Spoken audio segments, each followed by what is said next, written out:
बिस्मिल्लाहिर्रहमानिर्रहीम, अस्सलाम वालेकुम। आप देख रहे हैं GNN। मैं हूं हमजा शफीक। मैं हूं अफसा आसिफ। इस बुलेटिन में साथ होंगे ज़ैनुल हसन भी। हेडलाइंस आपने जानी। आगाज़ में आपको बताएं, मैंने आपसे कभी ना चंदा मांगा और ना ही भत्ता मांगा है। कोई शिकायत है तो मुझसे करें, किसी और जगह जाकर चुगली ना करें। चेयरमैन पीपल्स पार्टी बिलाल भुट्टो का कराची के ताजरों से खिताब। बोले, सिंध में पीपल्स पार्टी की हुकूमत है, वज़ीर आला सिंध आपकी बात सुनेंगे। आपसे भत्ता नहीं मांगा जा रहा, अब आपकी ज़िंदगी को कोई ख़तरा नहीं। अगर कराची से बत्ताखोरी खत्म हुई है तो इसमें मुराद अली शाह का भी किरदार है। मेरी सिर्फ एक ख्वाहिश है कि मुझे अपने लोगों को नौकरियां देनी है। मैं सूबे और मुल्क के लिए इलेक्शन लड़ता हूं, मेरे नुमाइंदे जीतते हैं। मैं क्यों चाहूंगा कि कोई मेरे या हुकूमत के नाम पर आपको तंग करे। 2008 से पहले जिस तरीके से ये शहर चलता था वो भी तारीख का हिस्सा है। हम चाहते हैं कि ये शहर तरक्की करे और आप भी तरक्की करें। मैंने कभी आपसे ना डोनेशन मांगा है, ना भत्ता मांगा है। क्या मैंने कभी आपको तंग किया? इस्लामाबाद में फैसले लिए जाते हैं, मशवरे किए बगैर ये पॉलिसीज बनते हैं और उसका नुकसान में और आप उठाते हैं। हमारा तो एतमाद ही उठ चुका है कि हमें कभी बिजली मिलेगा, वफाक से नहीं मिलेगा, हमने अपना बंदोबस्त करना है। किस किस्म का हुकूमत है जो आइन को नहीं मानते हैं? गैस का हक नहीं दिया जा रहा है। जैसे आपको आज से नहीं अरसों से आपको आपका पानी के हक से महरूम रखा जाए। फलाही रियासत कायम करूं जिसमें जिस तरीके से मैंने सूबा सिंध में मुफ्त इलाज के हॉस्पिटल्स खड़ा किए हैं, इसी तरीके से मैं हर लिहाज से लॉ एंड ऑर्डर से लेके इंफ्रास्ट्रक्चर से लेके पेंशन से लेके ओल्ड एज से लेके यंग एज से लेके यहाँ के अवाम का ख्याल रखूँ। पाकिस्तान का टैक्स का निज़ाम चलता आ रहा है, उसमें मैं कभी कामयाब नहीं होऊंगा इस मंजिल पे पहुंचने। इस्लामाबाद में जैसे ये फैसले किए जाते हैं अगेंस्ट द इंटरेस्ट ऑफ, मतलब पत्थर से खून चूसना वाली बात। IT सेक्टर ने इतना तरक्की करना शुरू कर दिया तो ऐसी है कि इस्लामाबाद में बैठे वाले लोगों ने सोचा कि इधर से हम कैसे रात के अंधेरों में वो ऐसे ऐलानात करें, फिर बाकी मेंबरान असेंबली के सर पे बंदूक रख के कहें कि पाकिस्तान डिफॉल्ट हो जाएगा, ये हो जाएगा, वो हो जाएगा। मुतनाज़ पीका एक्ट तरमीमी बिल और digital nation Pakistan bill senate से मंजूर। बिलों की मंजूरी के दौरान अपोजिशन का शदीद एहतजाज। पीका एक्ट नामंजूर के नारे।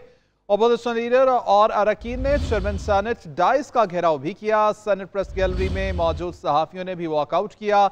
JUI के सेनेटर कामरान मुर्तज़ा की तमाम मुजव्वज़ा तरामीम मुस्तरद कर दी गई। वज़ीर क़ानून आज़म नज़ीर तारड़ ने कहा कि बिल स्टैंडिंग कमेटी में गया, मीटिंग हुई तो ये लोग कहाँ थे। दोनों बिलों की शिकवार मरहले में कसरत राय से मंजूरी दी गई। सदर आसिफ अली जरदारी के दस्तखत के बाद बिल कानून बन जाएगा। अपोजिशन और सहाफ़ी तंजीमों की मुखालिफत नजरअंदाज। कौमी असम्बली के बाद सेनेट से भी मुतनाज़े पीका तरमीमी बिल मंजूर। डिप्टी चेयरमैन सैदाल नासिर की ज़ेर सदारत सेनेट इजलास में मुतनाज़े पीका तरमीमी बिल की मंजूरी ली गई। अपोजिशन ने बिल की मंजूरी के दौरान एहतजाज रिकॉर्ड कराया। सेनेट प्रेस गैलरी में मौजूद सहाफ़ी भी एहतजाज पर चले गए। सेनेटर मोहसिन नकवी की जगह राना तनवीर के पेश किए गए मुतनाज़े पीका तरमीमी बिल को हुकूमत ने बआसानी मंजूर करा दिया। जो इसके हक में है वो आम जवाब दे, जो मुखालिफत में है वो नहीं में जवाब दे। मेरे ख्याल में आवालों की तादाद ज्यादा है। सेनेटर शिबली फराज ने ऐवान से इजहार ख्याल में कहा है कि बिल का मकसद एक मखसूस सियासी जमात को टारगेट करना है। इस बिल का जो इंटेंट है वो बुनियादी तौर पे एक पॉलिटिकल पार्टी के खास फोकस बेसिकली वो है। जब कोई भी कानून किसी एक स्पेसिफिक शख्स के लिए, एक स्पेसिफिक सेगमेंट ऑफ सोसाइटी के लिए बनाया जाता है, वो कानून नहीं होता। वफाकी वज़ीर राना तनवीर ने अपने खिताब में कहा कि ये बिल कुरानी सहीफा नहीं, बेहतरी हो सकती है। कानून कोई कुरानी सहीफा नहीं है, इसमें अमेंडमेंट हो सकती है, इम्प्रूवमेंट आ सकती है। हर कानून, हर आइन जो है बने हैं, रूल्स बने हैं, उसमें हमेशा एक गुंजाइश रहती है इम्प्रूवमेंट की। जब इम्प्लीकेशन उसकी आती हैं, जब एग्जीक्यूशन आती है तो उस वक्त कोई और इम्प्रूवमेंट लाते हैं। कौमी असम्बली और सेनेट से पास शुदा मुतनाज़े पीका बिल दस्तखत के लिए सदर पाकिस्तान को भेजा जाएगा। सदर आसिफ अली जरदारी के दस्तखत के बाद बिल कानून बन जाएगा। मुतनाज़े पीका तरमीमी बिल नामंजूर। सहाफ़ी मुल्क भर में सड़कों पर निकल आए। लाहौर, इस्लामाबाद, कराची, पेशावर समेत मुख्तलिफ शहरों में मुजाहरे, पीका एक्ट और हुकूमत के खिलाफ नारे। लाहौर प्रेस क्लब के बाहर ज्वाइंट एक्शन कमेटी ने एहतजाज किया। PTI, जमात इस्लामी और दीगर तंजीमों की भी शिरकत। कराची प्रेस क्लब के बाहर भी सहाफ़ियों की बड़ी तादाद ने मुजाहरा किया। इस्लामाबाद में भी सहाफ़ी हुकूमत के खिलाफ सरापा एहतजाज। PFUJ का कहना है इस काले कानून के खिलाफ मुल्की एहतजाज जारी रहेगा, अदालत में भी चैलेंज करेंगे। महज़िब मुआशरों में आवाज़ दबाने का तर्ज अमल नाकाबिले बर्दाश्त है। پیکا ایکٹ آزادی صحافت پر حملہ قرار، صحافیوں کے ملک بھر میں مظاہرے، متنازع قانون کے خلاف تحریک چلانے کا اعلان۔ Pakistan federal union of journalist کی کال پر صحافی برادری سڑکوں پر نکل آئی، ملک کے تمام بڑے شہروں میں حکومت کے خلاف احتجاج کیا گیا۔ متنازع پیکا ایکٹ ترمیمی بل کے خلاف کراچی میں صحافی سراپا احتجاج بن گئے، سول سوسائٹی، مزدور، وکلاء اور سیاسی جماعتوں کے نمائندے بھی مظاہرے میں شریک ہوئے۔ لاہور میں بھی صحافی برادری نے پنجاب اسمبلی کے باہر پیکا ایکٹ نامنظور کی شدید نعرے بازی کی۔ مظاہرے میں مختلف صحافی تنظیموں، وکلاء اور سول سوسائٹی نے بڑی تعداد میں شرکت کی۔ ہمارے بڑوں نے کوڑے کھائے، لاٹھیاں برسی، قلعے کاٹ لیے۔ یہ آزادی کسی نے پلیٹ میں رکھ کے نہیں دی تھی، یہ آزادی چھین کے لی تھی۔ اور اگر تم ہماری طرف آؤ گے تو انشاءاللہ ہم بتائیں گے کہ وہ ماشاء اللہ کے دوار تو چلے گئے تو رہنا تم نے بھی نہیں ہے۔ پیکا ایکٹ ترمیمی بل کے خلاف نیشنل پریس کلب اسلام آباد سے صحافی ریلی کی صورت میں ڈی چوک پہنچے اور شدید نعرے بازی کی۔ جمہوریت کی علمبردار پارٹیاں آزادی صحافت کا گلا گھونٹ رہی ہیں۔ کوئٹہ اور پشاور میں بھی اہل صحافت نے صدائے احتجاج بلند کی۔ ملتان، فیصل آباد، بہاول نگر سمیت دیگر چھوٹے بڑے شہروں میں بھی صحافی برادری نے احتجاج کیا اور پیکا ترمیمی ایکٹ کو مسترد کر دیا۔ تحریک انصاف کی عدم شرکت کے باعث مذاکرات ڈیڈ لاک کا شکار، مذاکراتی کمیٹیوں کا اجلاس بے نتیجہ ختم۔ آپ کو بتائیں کہ اسپیکر کے دوبارہ رابطے پر بھی تحریک انصاف نے شرکت سے انکار کر دیا۔ پی ٹی آئی اور حکومت کے درمیان مذاکرات کا سلسلہ ختم، اسپیکر ایاز صادق کی زیر صدارت مذاکراتی کمیٹی کا اجلاس ہوا۔ تحریک انصاف کی مذاکراتی کمیٹی کے اراکین نے شرکت نہ کی۔ اسپیکر ایاز صادق نے اپوزیشن لیڈر عمر ایوب اور رہنما پی ٹی آئی اسد قیصر سے ٹیلی فونک رابطہ کیا۔ تحریک انصاف کے رہنماؤں نے ایک بار پھر مذاکرات میں شرکت سے معذرت کر لی۔ اسپیکر ایاز صادق نے کہا کہ مذاکراتی کمیٹی تحلیل نہیں کر رہے، میرے دروازے اپوزیشن کے لیے کھلے۔ ہم نے تقریباً 45 منٹ انتظار کیا، جواب یہی آیا کہ لگتا ہے کہ وہ شاید میٹنگ میں۔ اپوزیشن سے اور گورنمنٹ سے توقع رکھتا ہوں کہ مذاکرات کا راستہ نکالا جائے۔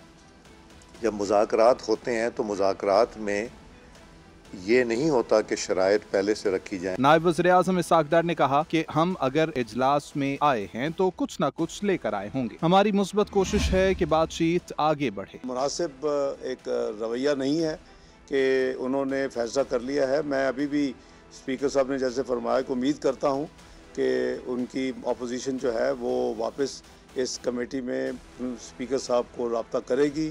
حکومتی رہنماؤں نے مزید کہا کہ ہم اپوزیشن کو ان کی باتوں کا جواب دینا چاہتے تھے، جب تک وہ ساتھ نہیں بیٹھیں گے جواب کیسے دیں۔ Chairman P T I barrister Gohar کہتے ہیں کہ ہماری ایک ہی مذاکراتی کمیٹی بنی تھی اور ایک ہی جگہ مذاکرات ہو رہے تھے، کہیں اور مذاکرات نہیں ہو رہے تھے۔ ہم فراخ دلی کے ساتھ ان کے ساتھ بیٹھے تھے، لیکن بدقسمتی سے وہ مذاکرات آگے نہیں بڑھ سکے۔ وزیراعظم کے مشیر رانا ثناءاللہ نے کہا ہے کہ میں نے ایک جگہ تقریر میں کہا تھا ملک 3 بڑے لیڈر بیٹھے ہیں تو 70 سال کے مسائل 70 روز میں حل ہو سکتے ہیں۔ راستہ جب بھی نکلنا ہے وہ میز پر بیٹھ کر ہی نکلنا ہے۔ اس کے علاوہ مسائل مزید الجھیں گے۔ پی ٹی آئی نے غلطی 25 نومبر کو کی تھی اور ایک آج کی ہے۔ پی ٹی آئی کا انتظار ہم 2029 کے انتخابات تک کریں گے۔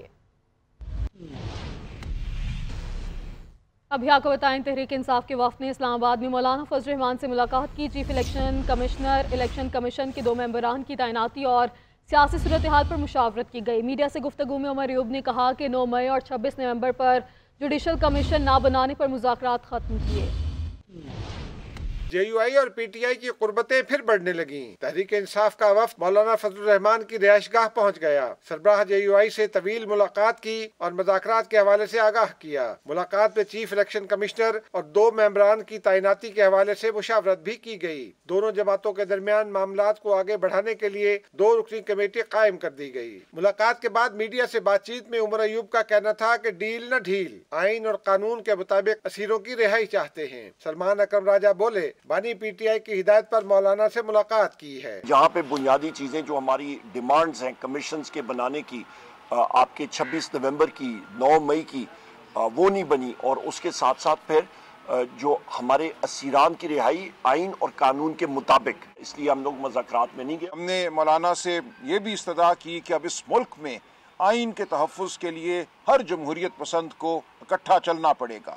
تمام ان طاقتوں کو جو ملک میں بنیادی حقوق چاہتی ہیں، جو ملک میں جمہوریت چاہتی ہیں، उनको अब इकट्ठे बैठकर सोचना होगा। JUI के रहनुमा कामरान मुर्तजा कहते हैं जो राब्ते PTI से रुके वो आज बहाल हुए। दोनों जमातों के दरमियान सीज फायर है, माहौल को मजीद बेहतर बनाया जाएगा।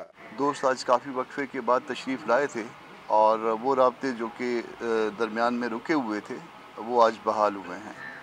कुछ बातें जो है जो इनकी और गवर्नमेंट के मुज़ाकरात चल रहे हैं उस हवाले से इन्होंने मौलाना साहब को अपडेट किया है। JUI के सरबराह मौलाना फजलुर रहमान से मुलाकात में PTI के वफ्द में असद कैसर, उमर अयूब, साहिबजादा हामिद रजा और सलमान अकरम शामिल थे। नाज़रीन, अमरीका का आला सतह का वफ्द 2 रोज़ा दौरे पर पाकिस्तान पहुँच गया है। नई अमरीकी हुकूमत के आने के बाद किसी भी अमरीकी वफ्द का ये पहला दौरा है। वफ्द की क़यादत टेक्सास हेज फंड के मैनेजर और ट्रंप ख़ानदान के करीबी बिजनेस पार्टनर जेनफ्री की जानिब से की गई। दोनों ममालिक के दरमियान मुख्तलिफ शुबों में इन्वेस्टमेंट और दो तरफा ताल्लुकात पर तबादला ख्याल किया गया। पाकिस्तान और अमरीका के दरमियान इन्वेस्टमेंट के कई मुआहिदों पर दस्तखत किए गए। वक्त में शामिल अरकान बिलखुसूस जेनफ्री बीच की पाकिस्तान आमद सफारती कामयाबी है। सुप्रीम कोर्ट के 7 रुकनी आईनी बेंच ने जस्टिस मंसूर अली शाह के 13 और 16 जनवरी के अहकामात वापस ले लिए। नज़र अब्बास तौहीन अदालत केस का रिकॉर्ड भी कस्टम ड्यूटी केस के साथ मुंसलिक करने का हुक्म दे दिया। दौरान समाअत जस्टिस जमाल मंदुखेल ने कहा, क्या हमने रेगुलर बेंच को तौहीन अदालत का नोटिस जारी किया? हमने तो सिर्फ केस सुना। ये नया सिस्टम है, किसी को पसंद नहीं तो अलग बात है। जस्टिस अमीनुद्दीन ने कहा 13 जनवरी को ऑर्डर दिया कि समाअत 27 जनवरी को होगी, फिर समाअत अचानक अगले रोज कैसे मुकर्रर हो गई? जस्टिस हसन अजहर रिजवी ने इस्तफसार किया, क्या बेंच दोबारा कायम करने का इख्तियार उसी जज के पास था? तो इस्लामाबाद हाई कोर्ट के सीनियर जज जस्टिस मोहसिन अख्तर कियानी का कहना है कि 26वीं तरमीम की बुनियाद एक खत है। एक खत ने पाकिस्तान के अंदर पूरे निज़ाम को तब्दील कर दिया। कानून की दुरुस्त तशरीह ही पाकिस्तान को तरक्की की मनाजिल पर डाल सकती है। कानून की दुरुस्त तशरीह और इम्प्लीमेंटेशन से ही आप पाकिस्तान को तरक्की की मनाजिल पे आगे देख सकते हैं। कवानीन में तब्दीली, चाहे वो 26वीं आईनी तरमीम ही हो, आपको अपने इरादों से मायूस नहीं कर सकते। एक खत ने पूरी दुनिया पाकिस्तान के अंदर निज़ाम को तब्दील कर दिया है। 26वीं आईनी तरमीम एक लेटर पे बेस करती है। अब वो किस हद तक सस्टेन करेगी, मुझे तो ये उम्मीद है कि सुप्रीम कोर्ट ऑफ पाकिस्तान का फुल बेंच ही उसको सुनेगा। मिसिंग पर्सन से लेकर और डिफरेंट शख्सी आज़ादियों के अंदर जिस किस्म के मसाइल हैं वो हम सब जला रहे हैं।